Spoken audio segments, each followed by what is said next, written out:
बच्चों अब हम क्वेश्चन नंबर 9 कर लेंगे। If the third term and ninth term of an AP are 4 and -8 respectively, which term of this AP is 0।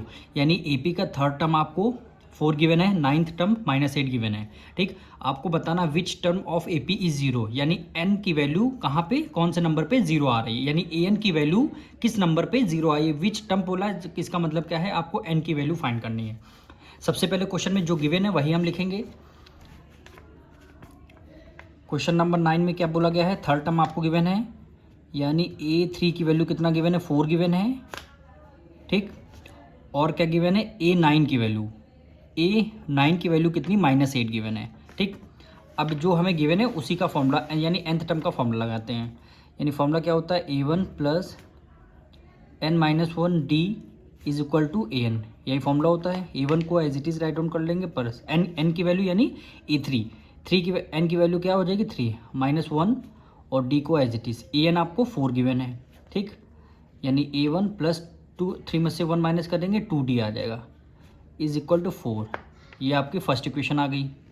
ठीक, यानी A1 + n-1 D is equal to कितना आ जाएगा, -8 हो जाएगा। यानी A1 + n कितना है 9, -1 D इज इक्वल टू -8 हो गया। यानी A1 + 9 में से 1 माइनस कर देंगे 8D आ जाएगा, इज इक्वल टू -8। ये आपकी क्या आ जाएगी, सेकंड इक्वेशन आ जाएगी। ये आपकी सेकंड इक्वेशन आ जाएगी। अब हमें क्या करना है, फर्स्ट इक्वेशन से सेकंड इक्वेशन आप माइनस कर दीजिए। लिखेंगे सब्ट्रैक्ट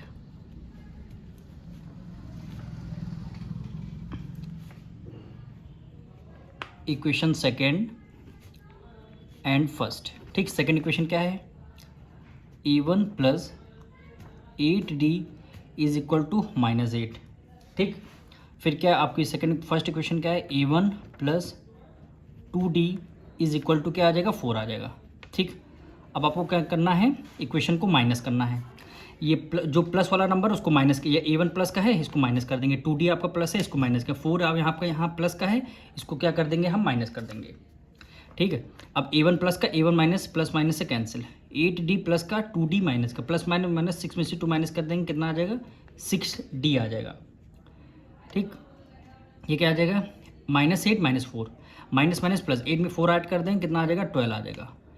दोनों माइनस के हैं तो एक आपका माइनस का साइन लग जाएगा। यानी D इज इक्वल टू -12 को एज इट इज़, 6 उधर मल्टीप्लाई में, इधर आ जाएगा डिवाइड में, यानी 6 2 ज़ा 12, और ये डिवाइड कर रहे हैं, ये डिवाइड में यहाँ माइनस है तो हमने यहाँ पे माइनस लगा, यानी D की वैल्यू हमारी -2 आ चुकी है।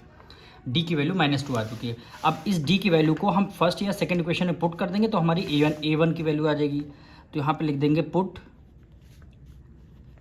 D is equal to -2 in equation first. ठीक, A1 + 2D इज इक्वल टू 4, A1 फाइंड करना है, 2D की वैल्यू कितनी हो गई, -2 हो जाएगी, इज इक्वल टू 4। A1 ये देखिए 2 2 ज़ा 4 हो जाएगा, ये प्लस है माइनस है, प्लस माइनस माइनस हो गया, इज इक्वल टू 4 आ जाएगा। यानी A1 इज इक्वल टू 4 एज इट इज़, 4 इधर माइनस में था, इधर किस में आ जाएगा, प्लस में आ जाएगा। यानी A1 की वैल्यू कितनी, 8 आ चुकी है। ठीक, D की वैल्यू -2, A1 की वैल्यू 8। अब क्वेश्चन में देखिए क्या बोला था, कह रहा था विच term of AP is 0, AP की कौन सी टर्म 0 होगी। तो हमें यहाँ पे लेट करना होगा, let AN is equal to 0। ये हमें क्या है, गिवन है कि कह रहा है कौन सी टर्म AP की 0 होगी। तो फॉर्मूला लगाएंगे, यानी A1 + n-1 D, ये 0 है तो 0 को हमने as it is write down, AN की वैल्यू क्या है, हमें 0 गिवन है तो एज इट इज़ कर दिया। ठीक, A1 हमें AD आ गया है हमारा, प्लस N की वैल्यू हमें टर्म है, विच टर्म, यानी N की वैल्यू हमें फाइंड करनी है, और D की वैल्यू हमें ये देखिए -2 हमें गिवन है, यानी हमने फाइंड किया है। तो D की वैल्यू हमारी क्या आ जाएगी, -2, इधर आपका 0, क्योंकि विच टर्म ऑफ AP इज 0, यानी AN इक्वल टू 0 आपको गिवन है। अब इसको सॉल्व करते हैं, तो इसको उधर ले जाएंगे, इसको सॉल्व करते हैं। 2 इधर देखिए मल्टीप्लाई में है, 2 इधर मल्टीप्लाई में है, उधर चला जाएगा, ये आपका क्या हो जाएगा, डिवाइड में हो जाएगा।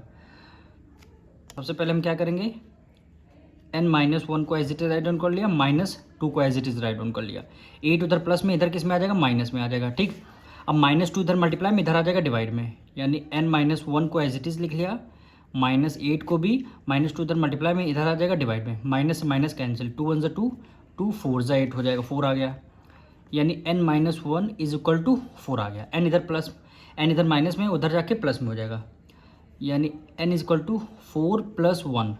ठीक, तो यानी n की वैल्यू कितनी आ जाएगी, 5 आ चुकी है। ये देखिए n 4 में 1 ऐड कर दिया 5, यानी n की वैल्यू 5, यानी किस टर्म की वैल्यू 0 हो जाएगी, यानी 5th टर्म। तो यहाँ पे लिख देंगे 5th